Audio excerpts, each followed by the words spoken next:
आज हम एक बेहद ही दिलचस्प और थोड़ी हैरान करने वाली कहानी की गहराई में उतरने वाले हैं। ये कहानी है न्याय, भ्रष्टाचार और सूरजपुर नाम के शहर के एक रहस्यमयी मसीहा की।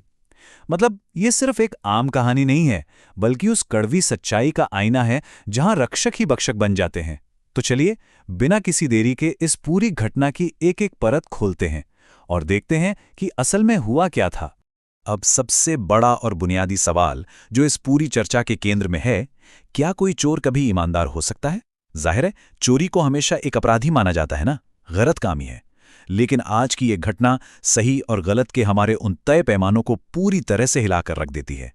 ये देखना बहुत ही दिलचस्प होगा कि कैसे कुछ खास परिस्थितियां एक तथाकथित अपराधी को मसीहा बना सकती हैं। तो शुरुआत होती है सूरजपुर के सच से, जो असल में भ्रष्टाचार का एक बहुत बड़ा जाल था। असल में सूरजपुर शहर बाहर से देखने में जितना शांत और साधारण लगता था, अंदर से करप्शन का उतना ही गहरा जाल वहां फैला हुआ था। इस पूरे खेल के बीचों बीच दो बिल्कुल अलग किरदार थे। एक तरफ शहर का सबसे बदनाम पुलिस वाला इंस्पेक्टर रणवीर सिंह, एक ऐसा इंसान जो अमीरों से मोटी रिश्वत लेकर बड़े बड़े केस रफा दफा कर देता था और गरीबों की तो बिल्कुल नहीं सुनता था। और ठीक इसके उलट दूसरी तरफ था काला साया। ये एक रहस्यमयी चोर था जिसके अपने ही सख्त उसूल थे। ये कभी किसी गरीब के घर नहीं जाता था। इसकी नज़र सिर्फ और सिर्फ उसी पैसे पर होती थी जो गलत और भ्रष्ट तरीकों से कमाया गया हो। एकदम रॉबिनहुड वाला अंदाज।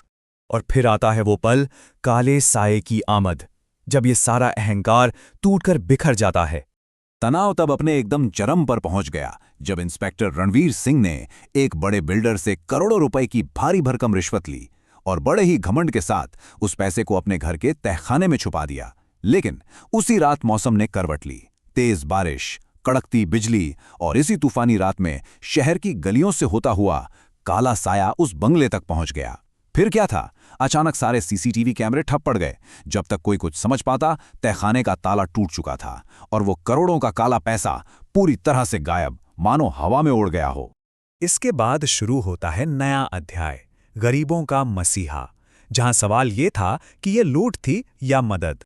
अगली ही सुबह जब इंस्पेक्टर के घर चोरी की खबर फैली तो रणवीर सिंह ने बौखलाहट में पूरे शहर की नाकेबंदी करवा दी। पुलिस हर कोना छान रही थी।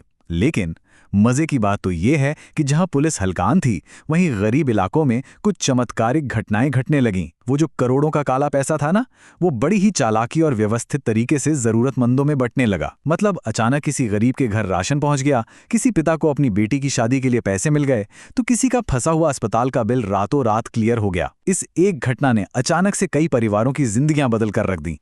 अब ये सब कर कौन रहा था? इसका जवाब हर उस पैसे वाले पैकेट में छिपा था जो गरीबों तक पहुंच रहा था। हर पैकेट के साथ एक छोटी सी चिट्ठी होती थी जिस पर बिल्कुल यही लिखा था, ये पैसा उसी का है जिससे इसे छीना गया था, और नीचे नाम लिखा था काला साया। बस इस एक छोटे से संदेश ने सब कुछ बदल दिया।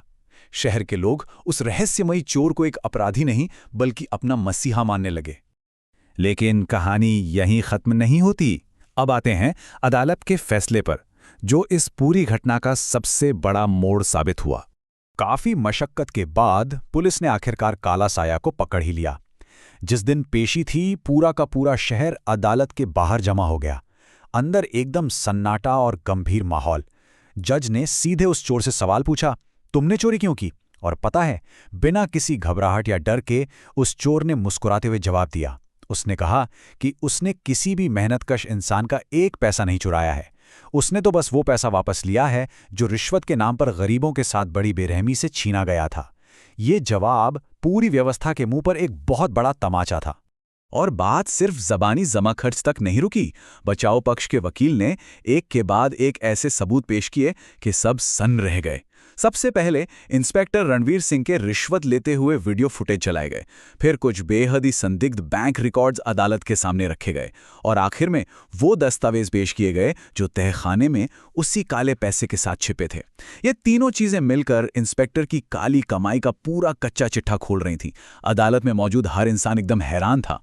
इन एकदम पक्के सबूतों को देखने के बाद जज ने इंस्पेक्टर रणवीर सिंह को उसी वक्त गिरफ्तार करने का आदेश दे दिया।